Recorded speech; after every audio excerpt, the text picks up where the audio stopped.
Today I'm going to be making a West African inspired sweet potato stew.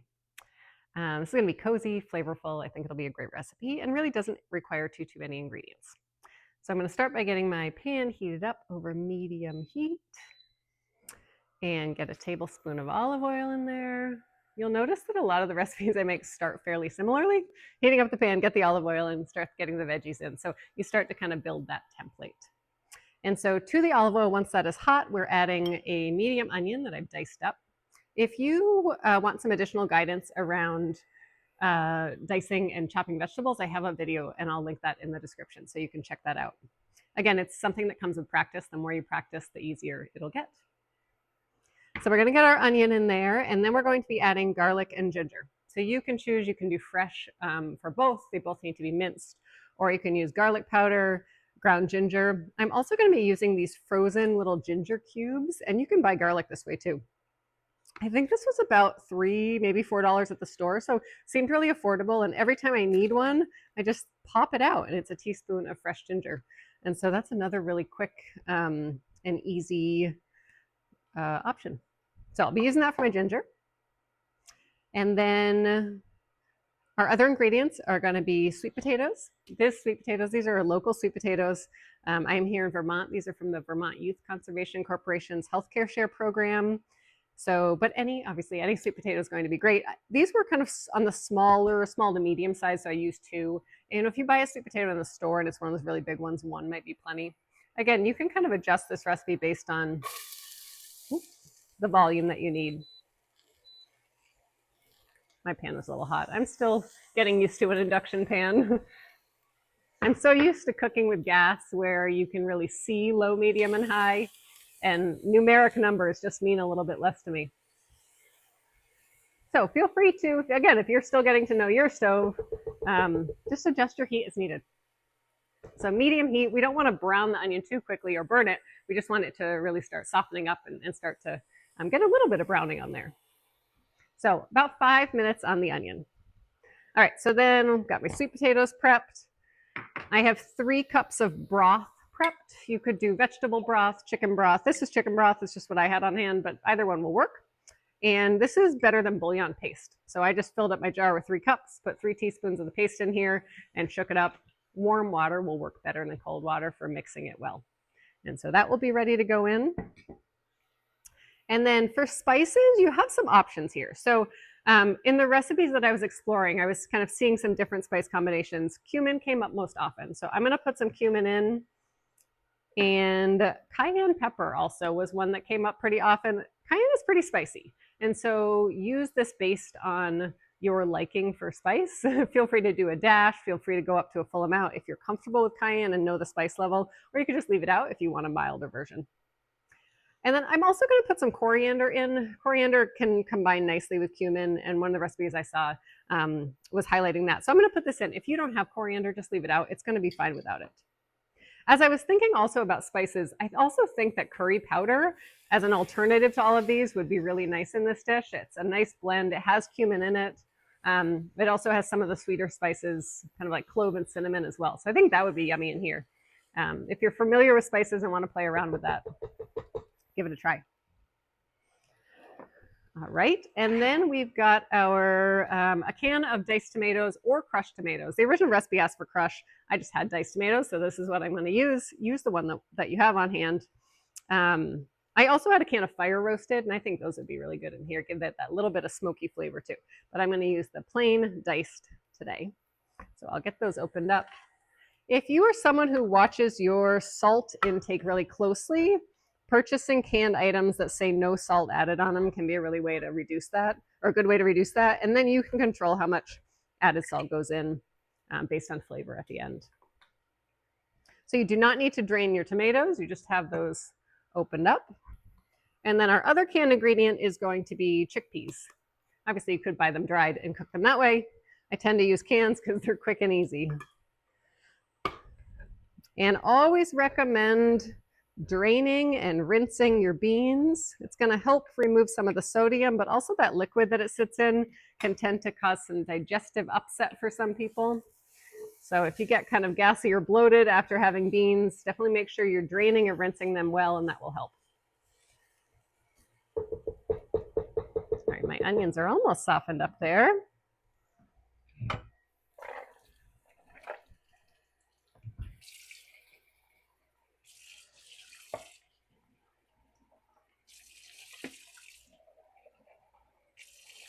They really like to stick in the bottom of that can.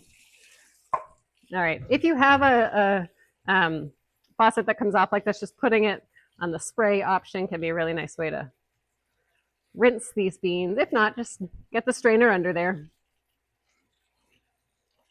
All right, we'll keep those there. Okay, so my onions are nice and softened up here. So I'm going to add in my garlic and ginger. And this only needs about 30 seconds to cook and start opening up those flavors. Garlic has a tendency to kind of burn quickly in a hot pan, so we want to kind of keep it moving. And today I'm going to be just using garlic powder. I didn't have any fresh garlic available, so this is my alternative. Sometimes these spice seals can be quite tricky to open. I usually end up tackling them with a knife. And 1 to 2 cloves of garlic. Again, depending on how much you like garlic. If you love garlic, feel free to go up. If you're not quite sure, stay on the lower end. Again, going in with a mindset you can always add more, but you can't take it away.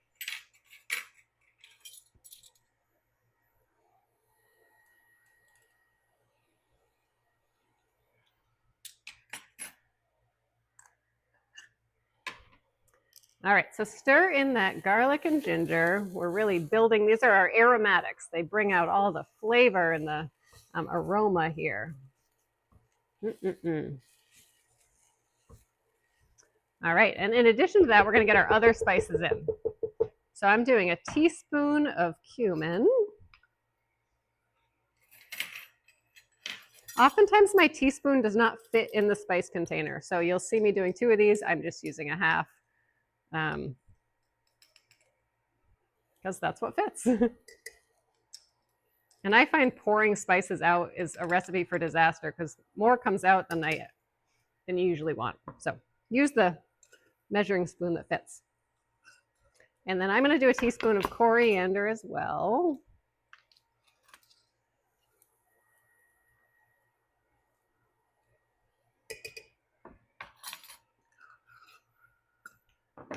And I'm going to go 1/4 teaspoon on the cayenne. I like spice, but I don't like too much. Or I can't tolerate too much, so 1/4 teaspoon. All right, we want to get those moving fairly quickly just to avoid burning. It might be a nice opportunity to turn your burner down a little bit here just so you're avoiding any burning. All right, they call this blooming the spices. When you put them on kind of that dry heat or with a little bit of oil in there, we're really opening up those spices to get all that great flavor. All right, so we are going to get our sweet potatoes in and our drained chickpeas and our diced tomatoes. I like how it just uses these full cans. And then the broth. If you're using the bouillon, just give it a shake before you pour it in because it does tend to settle on the bottom a bit.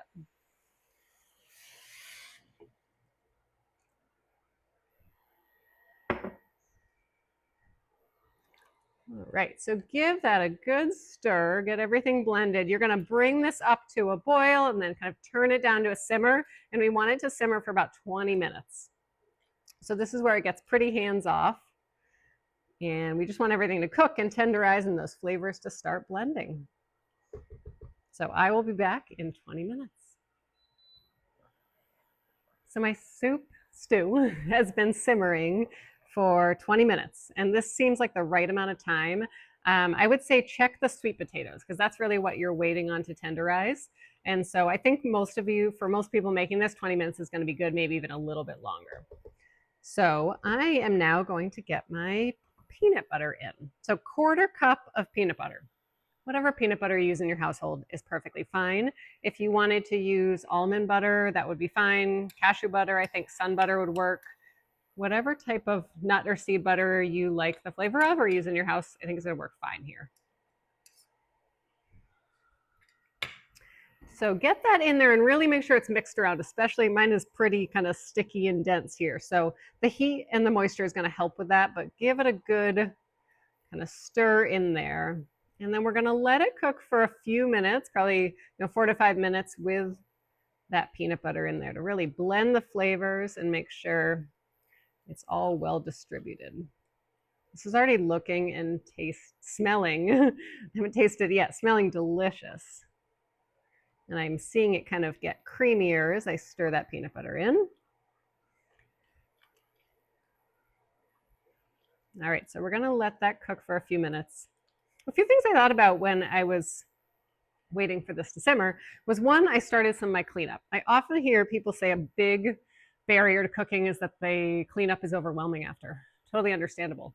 The more you can clean as you go makes a huge difference. And I find I do better with this when I'm not trying to multitask, which is hard, right? Life gets busy. But if I can kind of focus in the kitchen and not have my ears on something else or my mind trying to do something else, I'm able to kind of keep up with the cleaning as the cooking is happening. So just keep it in mind. If you can do that more often, I think the overwhelm of cleaning it all up at the end will reduce a bit.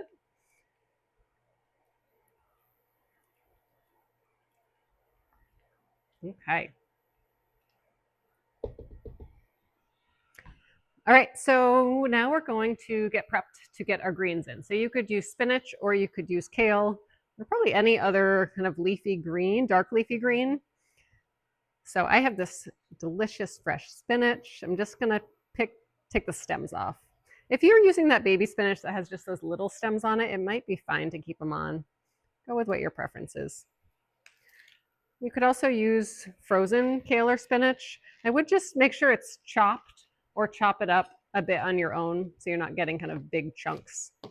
So I usually just kind of ball it up in a big clump here and then carefully run my knife through it. And the spinach really doesn't need much cook time. It really just needs to kind of wilt in there. If you're using kale, I would give it a couple of minutes of cook time once it's in there. So then I just take my knife, kind of get in the other direction, and that's going to help us get small pieces. So about 2 cups of greens here. This is looking great. If your stew is getting too thick, just add like a half a cup of water. Add a little bit more moisture there. But mine's been perfect in terms of consistency for volume of liquid. This feels like a great one to make ahead to have lunches for yourself for the week. Oftentimes, especially if you're a parent, you may focus a lot on your kids' lunches and forget about your own lunches. And so if you can do some cooking like this, make a dish like this that you really enjoy, it's just going to be all ready and it's going to be delicious at lunchtime and also, nice and filling and really sustain you through your day. I know my camera doesn't give you the best angle. I'll make sure to hold this up and take some pictures after. It's really beautiful having the spinach stirred in there. And this will last, I'd give it 4 days in the fridge, and otherwise I'd probably just put it in the freezer to keep it nice and fresh, and usually about 3 to 4 months it can last in the freezer. I would freeze it if you want to do lunch, the idea of having it in a single serve dish is appealing to you, I would freeze it in the size that you want to eat it. So either kind of the glass dishes that are a single serve, or some people use these freezer cubes. I don't have those, but I've seen them and those look kind of appealing too, where you can freeze in like 2 cup portions. So then you just pop that out and microwave it when you're ready. All right, this looks amazing. And I'm going to turn my heat off.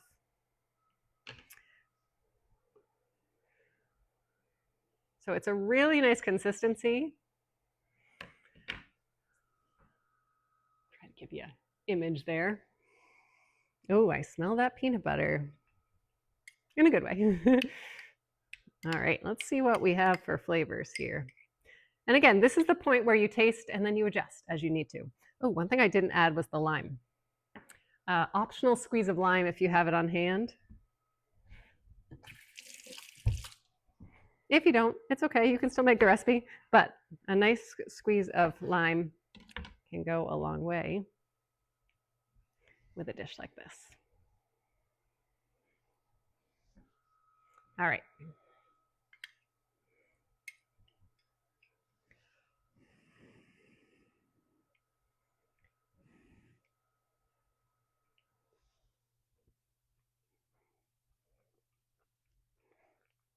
Mm.